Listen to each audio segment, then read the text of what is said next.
San Francisco 49ers fired Steve Wilks after one season as defensive coordinator.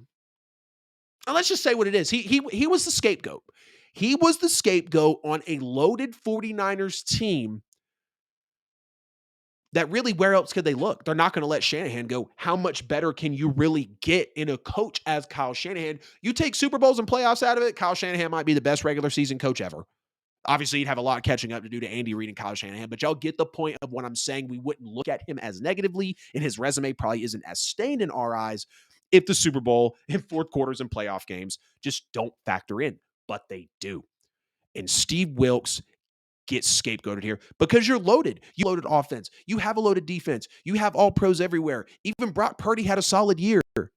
I talked about how I do think they need to get a little more dynamic at quarterback because Kyle Shanahan has never prioritized having a dynamic quarterback. You go from Jimmy Garoppolo to taking the biggest swing ever on Trey Lance and moving the house for it to Brock Purdy. And you just so happen to luck out with Brock Purdy. And look, I'm not crucifying Kyle, okay? He made it to a Super Bowl with Jimmy Garoppolo and a Super Bowl with Brock Purdy. Okay, Brock Purdy was number one in a lot of major quarterback stats: touchdowns per attempt, completion percentage, I think completions per attempt. I can't remember all of them off the top of my head, but we understand why Brock Purdy was in that MVP conversation.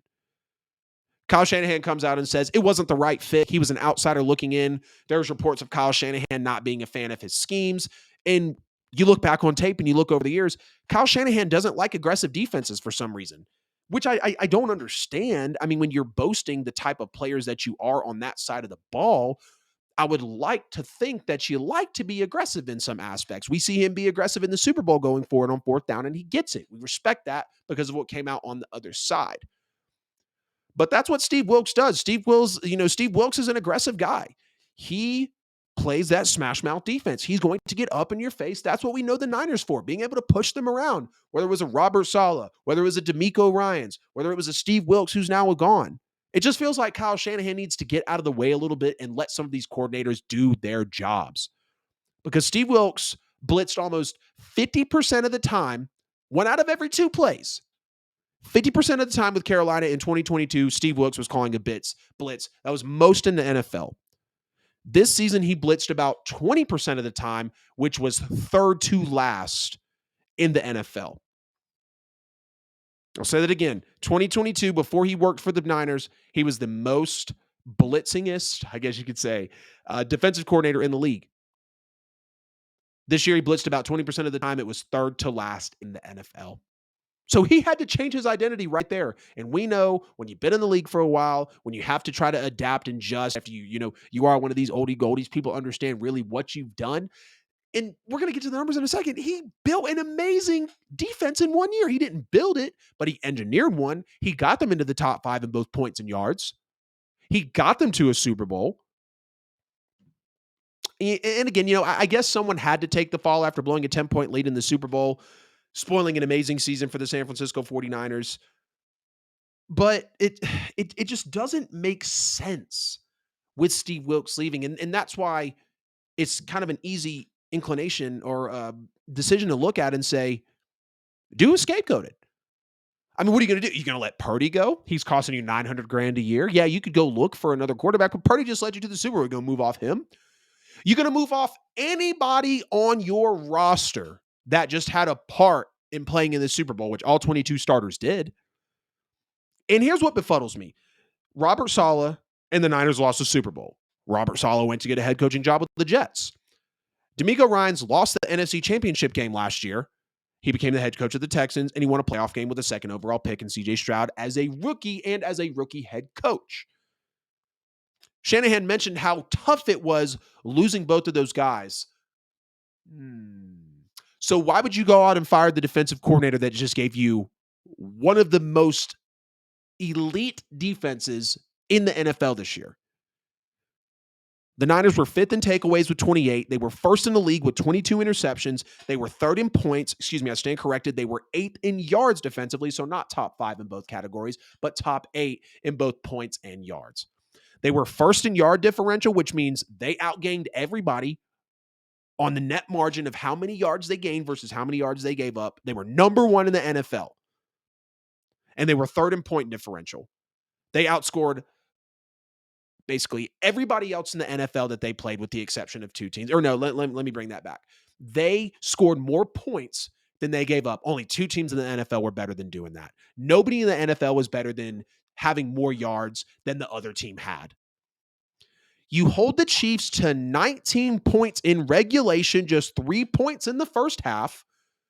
You hold them to one touchdown, two touchdowns in total. One touchdown came from the 15-yard line after the muff punt off the back of the Niners player's foot, which was a freak accident. Do you have to be more aware? Biggest game of your career in the Super Bowl? Absolutely.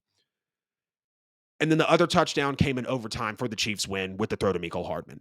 What more could Steve Wilks had done? He held Andy Reid and Patrick Mahomes, probably going to go down as a top 3 quarterback head coaching duo ever, if not best, just based on the trajectory that they have right now. You held them to 19 points in regulation and one touchdown in regulation. You're having Harrison Butker kick a Super Bowl length field goal, and Steve Wilks is the one that gets the boot. Because last time I checked, Kyle Shanahan was the behind the offense who also scored 19 points in regulation. The Niners. Debo didn't get involved. Kittle didn't get involved. He abandoned the run in the third quarter. He only scored in 2 quarters, not including overtime. Took the ball in overtime and managed a field goal in overtime with that roster. But it's Steve Wilks' fault. Steve Wilks' fault that he was 5th in takeaways, 1st in the league in picks, 3rd in points, 8th in yards, 1st in yard differential, 3rd in point differential. And you hold one of the most creative quarterback head coach duos, one of the most creative offenses, despite all the drops in the regular season. They got that shit together once the playoffs came. Despite all of that, Steve Wilks is the one to go. And I just think it's a lack of accountability, not only on the Niners, but only on Kyle Shanahan, because if you literally said he wasn't the right fit, he was an outsider looking in, he wasn't a fan of his schemes, why the hell did you hire him? Why did you bring in a guy to where your Super Bowl window is open, you've had one of the most loaded rosters in the league for a while, why would you bring him in if he doesn't align and identify with what you want as the head coach of the team? And I get it. The Niners might be like the Packers in terms of whispering quarterbacks over the last 32 years. The Niners have whispered defensive coordinators over the last, few seasons. Robert Saleh left, no problem. D'Amico came in. Left, no problem. They got Steve Wilks in. And they have consistently held that defense. And again, the Niners they're in a difficult situation because one, what coach are you going to go take a gamble on to not only sustain this regular season success, but get you over the hump in the postseason? And two, your quarterback is not dynamic. I get it. 4,000 yards, 30 touchdowns, 10 picks, led the league in completion percentage. I get all that.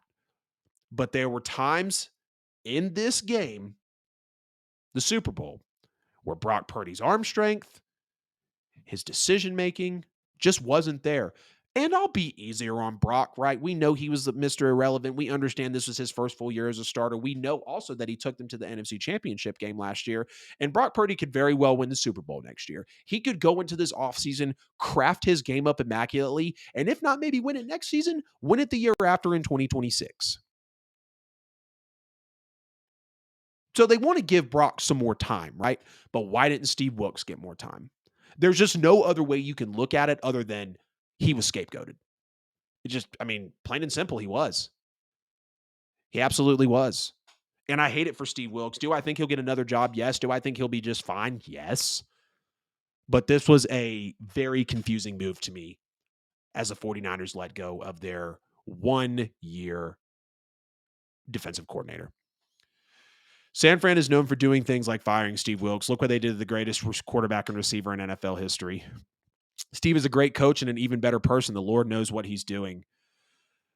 He's leading Steve to a much better place. Love to hear that, man. I love that perspective. And you're absolutely right. When I see guys moved off of in the NFL, when I see free agents not get picked up, when I see coaches not get, reconsidered, like God's got a better plan for you. Not every closed door is a locked one. And two, if God brings you to it, he'll bring you through it. And I would just go ahead and hit the third part of the scripture, Isaiah 16 and 22. When the time is right, I, the Lord, will make it happen. I, the Lord, will hasten it. Steve, I appreciate that, man. I really appreciate that comment there.